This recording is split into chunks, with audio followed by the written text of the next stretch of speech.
Hello Chiranjeevi గారు. Hi అండి. చాలా మంది ఆఫ్లైన్ క్లాసెస్ ఎక్కువ ఇంట్రెస్ట్ చూపిస్తున్నారండి. ఆన్లైన్ ఎక్కువగా హ్యూజ్ నంబర్ ఇంట్రెస్ట్ చూపిస్తున్నారు. కింద కామెంట్ బాక్స్లో కూడా పెడుతున్నారు. ఎందుకంటే మీరు నరేట్ చేసేటప్పుడు ఓహో ఇంగ్లీష్ని ఇంత ఈజీగా నేర్చుకోవచ్చా, పదాలు కానివ్వండి, ఇంకోటి కొంతమంది అయితే ఇంకొంతమంది సార్ మీరు చెప్పినంత ఈజీ కాదు, సెకండ్ డే వచ్చేటప్పటికి నాకు ఆ మోటివేషన్ పోతుంది, రెగ్యులర్గా ఉండటం లేదు అని చెప్పేసి కూడా పెడుతున్నారు. అండ్ దానికోసం నేను ఇంగ్లీష్ బుక్ కూడా తీసుకున్నాను, బట్ అది ఆ మోటివేషన్ ఎక్కువ కంటిన్యూ అవటం లేదు, తీసుకొచ్చి బుక్ అలా పెట్టానని చెప్పేసి మాట్లాడిన వాళ్ళు కూడా ఉన్నారు. సో అటువంటి వాళ్ళు ఏ విధంగా ప్రాక్టీస్ చేసుకోవాల్సిన అవసరం ఉంది? రెగ్యులర్ మోటివేషన్ ఉండాలి అంటే ఎట్లా? ఓకే, అదొక హ్యాబిచువల్ యాక్షన్ అయిపోవాలి. ఇది యాక్చువల్గా కొత్త ప్రాబ్లం కాదండి, ఇది యూనివర్సల్ ప్రాబ్లం. నిజం చెప్పాలంటే ఇది ఒక ఇంగ్లీష్ లెర్నింగ్కి సంబంధించి కాదండి. మన లైఫ్లో చాలా వరకు ఇలా ఇది జరుగుతూనే ఉంటుంది. స్టార్టింగ్లో ఉన్న మోటివేషన్ లెవెల్ తర్వాత ఉండదు. మోటివేషన్ లెవెల్స్ తగ్గిపోతూ ఉంటాయి. ఎట్లా ఉంటాయంటే, ఇప్పుడు మనం కొత్తగా బిజినెస్ పెట్టామనుకో, రోజు అర్లీ మార్నింగ్ లేసి 7 గంటలకల్లా షాప్ తీసుకొని స్టార్ట్ చేస్తాం. 4 రోజుల తర్వాత కొంచెం స్లో అవుతూ ఉంటుంది. అదే స్కూల్, కాలేజ్ ఏదైనా సరే ఒక 4 రోజులు ఫస్ట్ ఆడ సమ్మర్లో సెలవులు అయిపోగానే ఆవేశంగా ఎప్పుడు స్టార్ట్ అవుద్దా అని ఎదురు చూస్తూ ఉంటాం, వెళ్తాం. కానీ తర్వాత మామూలు అయిపోతుంది. ఎందుకు ఇలా జరుగుతూ ఉంటుంది? ఈ మోటివేషన్ లెవెల్స్ ఎందుకు పడిపోతూ ఉంటాయి? కొంతమంది ఎంత ప్యాషన్ ఉన్నా, ఇంట్రెస్ట్ ఉన్నా, కొంతకాలం చేసిన తర్వాత తెలియకుండానే ఒక నిరుత్సాహం వచ్చేస్తుంది. ఎందుకు అలా జరుగుతూ ఉంటుంది మధ్యలో ఈ మోటివేషన్ ఫ్యాక్టర్? ఇంగ్లీష్ చాలామంది నేర్చుకోవాలనే కోరికున్నా, ఇంట్రెస్ట్ ఉన్నా, టైం ఉన్నా, అన్నీ ఉన్నా, ఈ మోటివేషన్ లెవెల్స్ లేకపోవడం వల్ల వాళ్ళు మధ్యలో వదిలేస్తూ ఉంటారు. ఓకే, మరి ఈ మోటివేషన్ లెవెల్స్ ఎందుకు పోతాయనేది ముందు చూసి ఆ తర్వాత వీటిని ఉంచుకోవాలండి. మోటివేషన్ లెవెల్ అలా ఉండడానికి ఏం చేయాలనేది చెప్తాను. 2 విషయాలు డెఫినెట్గా సార్. మెయిన్గా మోటివేషన్ లెవెల్ పోవడానికి 2 రకాల కారణాలండి. ఒకటి, నువ్వు చేసే పని మీద నీకున్న ఇంట్రెస్ట్. రెండవది అక్కడ పరిస్థితులు. ఇప్పుడు మనం స్పోకెన్ ఇంగ్లీష్ కోచింగ్ నేర్చుకోవడానికి ఒక ఇన్స్టిట్యూట్కి వెళ్తాం. మనం చాలా ఇంట్రెస్ట్కి వెళ్ళాం, టైం టు టైం వెళ్తున్నాం, చాలా ఇంట్రెస్ట్ మనకి. కానీ ఫ్యాకల్టీ రోజు 1/2 గంట లేట్ వస్తున్నాడు అనుకుందాం. ఫ్యాకల్టీ మధ్యలో క్లాస్ మధ్యలో ఫోన్ తీసుకొని బయటకు వెళ్తున్నాడు అనుకుందాం. నువ్వు ఇంత ఇంట్రెస్ట్గా వెళ్ళి అక్కడ కూర్చున్నప్పుడు ఫ్యాకల్టీ మధ్యలో ఫోన్ మాట్లాడడం, ఇంకా చాలామంది ఫ్యాకల్టీ తమ సొంత డబ్బా కొట్టుకోవడం క్లాస్ రూమ్లో, దొరికారు వినేవాళ్ళని చెప్పి ఈ స్వత్క్రోశ ఏదో అంటారు తెలుగు, ఆటోబయోగ్రఫికల్ స్పీచెస్ చాలా ఎక్కువ చేస్తూ ఉంటారు క్లాసులో. వీడు పారిపోలేడు, వినలేడు. ఈ పరిస్థితిలో అంటే 2 రీజన్స్ చెప్పాను. మన వల్ల మనకెంత ఇంట్రెస్ట్ ఉన్నా ఎదుటి వాళ్ళు అంత ఇన్స్పైరింగ్గా లేనప్పుడు మన మోటివేషన్ లెవెల్స్ తగ్గిపోతాయి. ఒకటి, కొన్నిసార్లు ఎదుటి వాళ్ళు ఎంత సీరియస్గా ఉన్నా మనలో ఆ జీల్ లేకపోవడం. ఇప్పుడు నేర్చుకోవడానికి నా అంతటి నేను వస్తే నాకు ఇంట్రెస్ట్ ఉంటుంది. అలా కాకుండా మా అమ్మ నాన్న రే నీకు ఇంగ్లీష్ అవసరం, వెళ్ళు, తప్పనిసరి అవసరం బలవంతం చేసి పంపించారనుకో, నాకు ఆ మోటివేషన్ లెవెల్ రాదు. సో కాబట్టి మోటివేషన్ తగ్గిపోవడానికి కారణం ఒకటి, మనకి ఇంట్రెస్ట్ లేకపోవడం, లేదా ఎదుటి వాళ్ళ వల్ల కూడా జరుగుతూ ఉంటుంది. అయితే ఎదుటి వాళ్ళని మనం కంట్రోల్ చేయలేం కాబట్టి ఎదుటి వాళ్ళు ఎలా ఉన్నప్పటికీ మన మోటివేషన్ మనం కంటిన్యూ చేసుకోవడం ఎలా? ఈ మోటివేషన్ లేకపోతే ఏమవుతుందో తెలుసా అండి? 2 వెహికల్స్ లాగా. ఇప్పుడు బజాజ్ చేతకు ఉంటుంది. బజాజ్ చేతకు అద్భుతమైన హమారా బజాజ్ ఇండియన్ వెహికల్, అద్భుతమైన వెహికల్. ఈ రోజుకి దాని ఇంజిన్ సైడ్ ఏ ఫాల్ట్ లేదు. కానీ దాన్ని స్టార్ట్ చేయాలంటే పెద్ద ప్రాబ్లం. ఒకప్పుడు కిక్కు కొట్టలేక చచ్చేవాళ్ళం. దాన్ని ఇటు కొట్టి అటు కొట్టి కొంతకాలం తర్వాత ఏమైందంటే అది ఎందుకు ఇటు పడుకోబెట్టి అటు పడుకోబెట్టి తర్వాత వెనక్కి లేపి ముందు లేపి దాన్ని రకరకాల అటు నుంచి ఇటు నుంచి కొట్టేవాళ్ళం. చాలామందికి ఏమలవాటు అయితే బండి స్టార్ట్ అవ్వకపోతే వంచి కొడితే స్టార్ట్ అవుతుందని వచ్చారు. ఎందుకు వంచాలి అనేది కూడా తెలియదు. ఇది బజాజ్ చేతకు స్టార్ట్ అవ్వాలంటే పడాల్సిన కష్టాలు. కానీ తర్వాత కాలంలో సెల్ఫ్ స్టార్ట్ తెచ్చేశారు. బటన్ నొక్కగానే స్టార్ట్ అయ్యేట ఆటో స్టార్ట్ తెచ్చేశారు. చూడండి ఎంత డిమాండ్ పెరిగింది వెహికల్స్కి. ఇప్పుడు even bullet such a wonderful vehicle, దానికి కూడా ఆటో స్టార్ట్ ఇచ్చారు. దాంతో ఇప్పుడు ఏమైంది, అద్భుతంగా అందరూ వాడేస్తున్నారు. అమ్మాయిలు, చిన్నగా ఉన్నవాళ్ళు, పెద్దగా ఉన్నవాళ్ళు, ఎవరు సంబంధం లేకుండా. ఒకప్పుడు బుల్లెట్ వాడాలంటే నీకు మజిల్ పవర్ ఉండాలి, బండి మీద నువ్వు ఆజాంగా కనపడాలి, ఇలా ఉండేది. సో మోటివేషన్ సెల్ఫ్ మోటివేటరా అంటే ఇప్పుడు మనం గుర్తుపెట్టుకోవాలి, మనం కిక్ కొట్టి మనమే స్టార్ట్ అవుదామా, మనల్ని ఇంకోళ్ళు కిక్ కొట్టి స్టార్ట్ చేయాలా? మనల్ని ఇంకోళ్ళు కిక్ కొట్టి స్టార్ట్ చేస్తే మాత్రం కష్టంగా ఉంటుంది. ప్రతిరోజు వాళ్ళకి కిక్ కొట్టలేరు కదా. దీనికి ఏదో మా ఫ్రెండ్ మన ఏదో చెప్తున్నాడు. ఒక ఆవిడ వచ్చి జోక్ చెప్తారు, స్కూల్ పిల్లలు వెళ్ళరు కదా. ఒక ఆయన వచ్చి బాబు లేరా స్కూల్కి వెళ్ళు అంటున్నాడు. లేస్తానమ్మా అంటున్నాడు. లేవట్లేదు. అప్పుడు నన్ను నేను ఇవాళ స్కూల్కి వెళ్ళను అని. అప్పుడు వాళ్ళ అమ్మ అంటుంది, నువ్వు స్కూల్కి వెళ్ళకపోతే వెళ్ళరా బాబు, నువ్వే ప్రిన్సిపాల్, నువ్వు వెళ్ళాలి అంట. అంటే ఈయన ప్రిన్సిపాల్ స్థాయికి వచ్చి ఇన్ని సంవత్సరాలు కూడా పొద్దున్న నిద్ర లేవడం ఒక అలవాటు, లేజినెస్. అమ్మ లేపితే కానీ వెళ్ళరు. అలా ఉండద్దండి.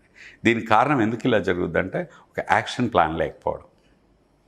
యాక్షన్ ప్లాన్ లేకపోవడం అంటే స్పోకెన్ ఇంగ్లీష్ నేర్చుకోవాలని బుక్ కొంటారు, క్లాస్ వింటారు, వెళ్ళి కూర్చుంటారు. ఈ క్లాస్లో వర్క్ ఇస్తాం కదా, వర్క్ చెయ్యాలి. వర్క్ చేస్తే ఆ మోటివేషన్ కంటిన్యూ అవుతుంది. వర్క్ చేయకుండా ఎదుటి వాళ్ళు వర్క్ చేయాలి, నాకు రిజల్ట్ రావాలి అనుకున్నప్పుడు మోటివేషన్ లెవెల్ పోతాయి. ఇప్పుడు మనం ఒక మంట పెట్టాం, పొయ్యి కింద కర్రలు పెట్టాం. మంట పెట్టిన తర్వాత అది పొయ్యి మండుతూ ఉంది. కొంతసేపటి కర్రలు కాలిపోతాయి. కాలిపోయిన తర్వాత మళ్ళీ నువ్వు పొయ్యి దగ్గర కూర్చుని కర్రల్ని పొయ్యిలో పెడతా ఉండాలి. అవును, పెడతా ఉంటే మంట కంటిన్యూ అవుతుంది. పచ్చి కర్రలు పెట్టినా అందులో మండుతూ ఉంటుంది, అది కంటిన్యూ అవుతుంది. అలా కాకుండా ఇప్పుడు నాలంటాడు నీలో కోరిక కలిగించాడు, ఇంగ్లీష్ నేర్చుకొని మంట పెట్టాడు, పెట్రోల్ పోసి అగిపుల్లు అంటించిన గొప్పమని మండింది. నువ్వేం చేయకుండా ఉంటే కొంతకాలం తర్వాత నేను వెలిగించిన మంట ఆరిపోతుంది. నువ్వు వర్క్ చేయాలి. అందుకే ఇంగ్లీష్ నేర్చుకోవాలనుకునే వాళ్ళు కంపల్సరీ లెర్నింగ్కి సంబంధించి ఒక యాక్టివిటీ తీసుకోవాలి. యాక్షన్ ప్లాన్ అనేది ఉండాలి. ఇవాళ ఈ క్లాస్ నేర్చుకున్నాం, దీనికి సంబంధించి యాక్షన్ చేయాలి, హోంవర్క్ చేయాలి, ఇలా మాట్లాడాలి. రేపు ఈ క్లాస్ నేర్చుకున్నాం, మళ్ళీ దానికి సంబంధించి ఒక యాక్షన్ ప్లాన్ ఉండే. యాక్షన్ ప్లాన్ లేనప్పుడు, యాక్షన్ ప్లాన్ ఉన్నా దాన్ని ఇంప్లిమెంట్ చేయనప్పుడు మోటివేషన్ తగ్గిపోద్దండి. So it's a matter of only, మీకు తెలియదే ఉంది, మీరు రోజు జిమ్కి వెళ్తారు కదా, సో రన్నింగ్కి వెళ్తూ ఉంటారు. 4 రోజులు మానేయండి, 5వ రోజు చాలా కష్టపడతారు మీరు లేవడానికి. బాగా 5 రోజులు ఎలాగ లేట్ అయింది, ఒక్క రోజు ఏమైందిలే అనిపిస్తుంది. Because we love laziness in the morning. Early morning ఆ లేజినెస్ చాలా అద్భుతంగా ఉంటుంది, అందంగా ఉంటుంది.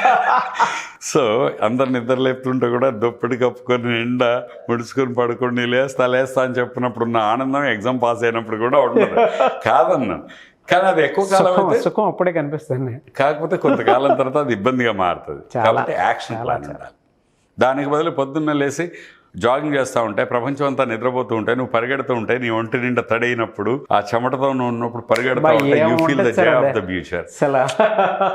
ఇంతమంది ఒకలాగా, నేను ఒక different, I'm active boy, I'm energetic అనే ఫీలింగ్. అందుకే చూసారా, స్లీవ్లెస్ వేసుకొని వీళ్ళంత బాడీ ఎక్స్పోజ్ చేసి గర్వంగా రోడ్ల మీద తిరుగుతూ ఉంటారు మార్నింగ్ జాగింగ్ చేసేవాళ్ళు. The reason is they feel proud.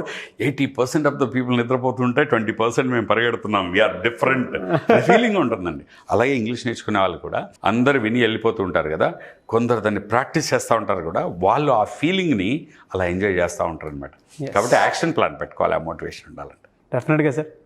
Thank you so much అన్న. థ్యాంక్ యూ అండి. సార్, చాలామంది ఆన్లైన్ ఆఫ్లైన్ క్లాసెస్ అడుగుతున్నారు. ఆన్లైన్ అయితే ఎక్కువ ఇంట్రెస్ట్ చూపిస్తున్నారు, వన్-ఆన్-వన్ సెషన్స్ లాగా అనమాట. మినిమం ఒక 30 మెంబర్స్ ఉంటే క్లాసెస్ చాలా బాగా రన్ చేయొచ్చు అని చెప్పేసి కూడా ఒక ఐడియా పెట్టుకొని వెళ్తూ ఉన్నారు మీరు. ఓకే. ఆన్లైన్ బట్ హ్యూజ్ ఎక్కువ మంది ఇంట్లో ఉండేటువంటి వాళ్ళు కూడా, అంటే హౌస్ వైఫ్స్ కూడా అడుగుతున్నారండి, మేము ఏదైనా సాధించాలి అనుకున్నాడు. అండ్ ముఖ్యంగా బుక్స్, మీరు ఆన్లైన్లో ఏదైతే చెప్తారో వాళ్ళ బుక్స్లో ప్రాక్టీస్ చేసే విధంగా స్టోరీస్ ఏది చెప్పినా కూడా అది యాస్టీస్, కొంత మన వీడియో నుంచి నేర్చుకుంటున్నారు, కొంత బయట నుంచి కూడా నేర్చుకుంటూ ఉన్నారు. చాలామంది ఇంట్రెస్ట్ చూపిస్తున్నారు. బుక్స్ అయితే చాలా ఎక్కువ మంది కూడా అడుగుతూ ఉన్నారు. సో మమ్మల్ని అప్రోచ్ అవ్వాలి అంటే ప్రాసెస్ ఏంటి, ఏ విధంగా, and train the trainer program కూడా అడుగుతూ ఉన్నారు. అయితే ట్రైన్ ద ట్రైనర్ ప్రోగ్రామ్ నిన్ననే ఒక బాగా సక్సెస్ఫుల్గా అయిపోయిందండి. వీళ్ళకి మళ్ళీ ఒక 1 మంత్ వరకు మేము ఫాలోఅప్ సెషన్స్ చేస్తాం. చేసిన తర్వాత మళ్ళీ కూడా ఫాలోఅప్ సెషన్ అయ్యాక కూడా మళ్ళీ ఒక 2 days final train the trainer చేస్తాం. ప్రోగ్రామ్ ఆఫ్లైన్ చేస్తాం. చేసిన తర్వాత అప్పుడు వీళ్ళకి సర్టిఫికేషన్కి వెళ్తాం. It's a beautiful program. ఇప్పుడు మళ్ళీ ట్రైన్ ద ట్రైనర్స్ చేయడానికి ఇంకొక 4 రోజుల గ్యాప్ ఉంటుంది. ఇప్పుడు మెయిన్గా ఏంటంటే బుక్స్ మీకు తెలియదు కదా, books hundreds of books everyday, hundreds of books వెళ్ళిపోతున్నాయి. అండ్ ఇప్పుడు కొన్ని చోట్ల అయితే ఎక్కువ బల్క్ ఆర్డర్స్ 10,000 కాపీస్ 20,000 కాపీస్ అలా కూడా మనకు వెళ్ళిపోతుంది. సో మన బుక్స్ అన్ని చాలా వరకు స్పాన్సర్ చేయడం కోసం తీసుకుంటున్నారు. అదొక పద్ధతి. బుక్స్ కోసం అయితే వాళ్ళు కాల్ చేస్తే సరిపోతుంది, మనం బుక్ పంపించేస్తాం కొరియర్లో, బాగుంటుంది. అండ్ ఆ బుక్ని బేస్గా చేసుకుని వాళ్ళు నేర్చుకోవచ్చు. ఇక రెండవది ఆన్లైన్ క్లాసెస్. మనకు తెలియదు కాదు, మనమంతా కూడా కోవిడ్ ముందు కోవిడ్ తర్వాత అన్నట్టే చూస్తున్నామని. ఒకప్పుడు గురుకులాలకు వెళ్ళి గురుకులాల్లో గురువు దగ్గరే ఉండేవాళ్ళు 5-6 సంవత్సరాలు 10 సంవత్సరాలు ఉండి నేర్చుకునేవాళ్ళు. ఆ తర్వాత స్కూల్స్ వచ్చేసి పొద్దున ఈ టైంకి వెళ్ళి ఈ టైంకి రావడం అయిపోయింది. ఇప్పుడు ఏమైంది అంటే సో అసలు ఇంటి దగ్గర ఉండే జూమ్ క్లాసెస్, డిగ్రీలు, పీజీలు ప్రతిదీ కూడా ఇస్తున్నారు. కొంతమంది ఏమనుకుంటారంటే ఆన్లైన్ క్లాసులు అనగానే ఇవేవో వీటి ద్వారా ఏమొస్తుంది అన్నట్టు కూడా అనుకుంటారు. కానీ ఈరోజు యూనివర్సిటీస్ సర్టిఫికేట్స్ దగ్గర నుండి ఇవ్వగలుగుతున్నాయి. అంటే అది ఎంత క్వాలిటీ మెయింటైన్ చేస్తున్నారు అనేది యూ కెన్ అండర్స్టాండ్. అయితే ఆన్లైన్ క్లాసులు పెట్టిన కొత్తలో ఏంటంటే కోవిడ్ టైంలో హడావిడిగా కొందరు ఆన్లైన్ అని అనౌన్స్ చేసి అవైలబుల్గా ఉన్నది చెప్పేసి ఏదో అనిపించేశారు. అప్పుడు క్వాలిటీ చేయలేకపోయారు చాలామంది.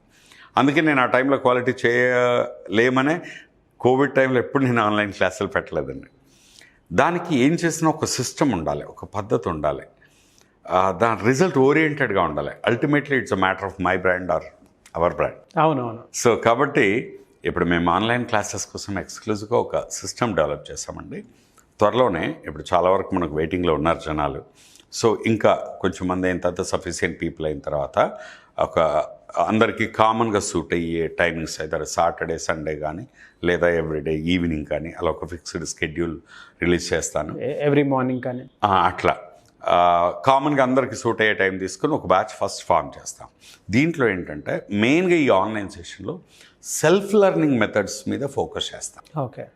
ఇప్పుడు మా దగ్గరికి వస్తే లాంగ్వేజ్ థియేటర్లో మేము డైరెక్ట్ క్లాస్ రూమ్లో ఇచ్చే ట్రైనింగ్ అదొక పద్ధతి అండి. బట్ మరి ఇంటి దగ్గర ఉన్న వాళ్ళు ప్రాక్టీస్ చేసుకోవాలి కదా, ప్రాక్టీస్ చేసుకుంటే స్పోకెన్ ఇంగ్లీష్ రాదు కదా. అందుకే దానికి ఒక వేరే సిస్టమ్ అంటే సెల్ఫ్ లెర్నింగ్ మెథడ్స్ని అప్లై చేస్తూ ఎవరికి వాళ్ళే ఇంటి దగ్గర ఉంటూ ఎలా నేర్చుకోవాలి, వాళ్ళ సర్కిల్ ఎలా ప్రాక్టీస్ చేసుకోవాలి, ఇంట్లో ఎలా ప్రాక్టీస్ చేసుకోవాలి, ఈవెన్ ఇంట్లో ఎవరు లేకపోయినా సెల్ఫ్గా తనది తాను ఎలా ప్రాక్టీస్ చేసుకోవచ్చు. ఇలాంటి డిఫరెంట్ సెల్ఫ్ లెర్నింగ్ మెథడ్స్ అన్నిటినీ మేము రెడీ చేసాం. Already tested and trusted. ఆ మెథడ్స్ అన్నిటిని ఉపయోగిస్తూ ఆన్లైన్ క్లాసెస్ కూడా మేము త్వరలో స్టార్ట్ చేస్తున్నాం. ఇంట్రెస్ట్ ఉన్న వాళ్ళు కాల్ చేస్తే లైక్ ద డేట్స్ అవన్నీ కూడా ఇన్ఫార్మ్ చేయడం జరిగింది. డెఫినెట్గా sir. Thank you so much and I wish you all the best. ఎందుకంటే చాలామంది వాళ్ళు నేర్చుకుందాం అనుకుంటున్నారు. అండ్ ఇప్పుడున్న దానికి గవర్నమెంట్ వాళ్ళు కూడా సబ్జెక్ట్ని ఈ విధంగానే అంటే ఇంగ్లీష్ మాధ్యమంలోకి తీసుకువెళ్తూ ఉన్నారు. అండ్ ఆన్లైన్ ప్లాట్ఫామ్స్ అయితే పెరిగిపోయి చాలామంది ఇంట్రెస్ట్ కూడా చూపిస్తున్నారు. నాకే డైరెక్ట్గా ఫోన్ చేసుకుంటున్నారు. సో వాళ్ళకి బుక్స్ కావాలంటున్నారు, English spoken English classes everyday morning hour బ్యాచ్లో కానీ ఈవినింగ్ కానీ కావాలనుకున్నటువంటి వాళ్ళు. సో అటువంటి వాళ్ళు ఖచ్చితంగా ఇంట్రెస్ట్ ఉన్నవాళ్ళు, ఆసక్తి కలిగిన వారు ఎవరైనా సరే కాల్ చేస్తారు. Thank you so much Chiranjeevi గారు. నైస్ మీటింగ్ అండి. Thank you. చూసారు కదండి ఈ వీడియోపై మీ అభిప్రాయాన్ని కామెంట్ బాక్స్లో పోస్ట్ చేయండి. అండ్ మీరు కనుక ఏదైనా నేర్చుకోవాలి అనుకున్నప్పుడు ఈ వీడియోని 2 times చూసి సో అందులో ఏ పదాలు చిరంజీవి గారు యూస్ చేస్తున్నారు, ఏ విధంగా ఉంటే బాగుంటుంది, ఒకవేళ దాన్ని కొంచెం ఎలాబొరేట్గా నేర్చుకుందాం అనుకునేటువంటి వాళ్ళు through books, through online classes మీరు నేర్చుకోవచ్చు. ఈ వీడియో లైక్ చేయండి, షేర్ మాత్రం తప్పకుండా చేయండి. అండ్ ఆసక్తి కలిగిన వారు స్క్రీన్ మీద కనిపిస్తున్న నెంబర్కి మీరు సంప్రదిస్తే ఖచ్చితంగా క్లాస్కి సంబంధించిన అప్డేట్స్ కానీ బుక్స్కి సంబంధించిన అప్డేట్స్ కానీ ఖచ్చితంగా ఇస్తాము. లేదు ఒకవేళ మీకు కాంటాక్ట్ నెంబర్ కనెక్ట్ అవ్వట్లేదు అంటే మిస్టర్ నాగ్ అఫీషియల్ అని నా ఇన్స్టాగ్రామ్ ఐడికి కూడా మీరు మెసేజ్ పెట్టి అప్డేట్ అయితే ఖచ్చితంగా తెలుసుకోవచ్చు. సో క్లాస్కి సంబంధించిన అప్డేట్ అయితే ఖచ్చితంగా ఇస్తాను. అండ్ ఈ వీడియో లైక్ చేయండి, షేర్ మాత్రం తప్పకుండా చేయండి. ఇలాంటి మరిన్ని వీడియోస్ కోసం మా ఛానల్ ఫాలో అవ్వండి. Thank you.